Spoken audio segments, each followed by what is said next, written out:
கோயிலில் வெள்ளை விழிசங்கின் பேரரவம் கேட்டிலையோ?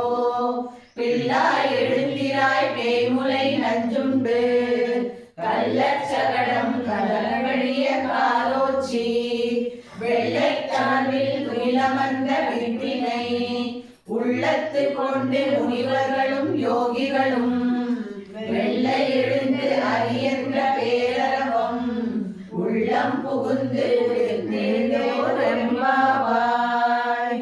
கீச்சு கீச்சென்றெங்கும் ஆணை சாத்தம் கலந்து பேசின பேச்சரவம் கேட்டிலையோ பேய் பெண்ணே?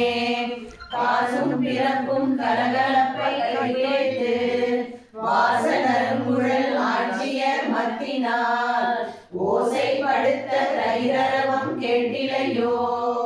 நாயக பெண் பிள்ளாய் நாராயணன் மூர்த்தி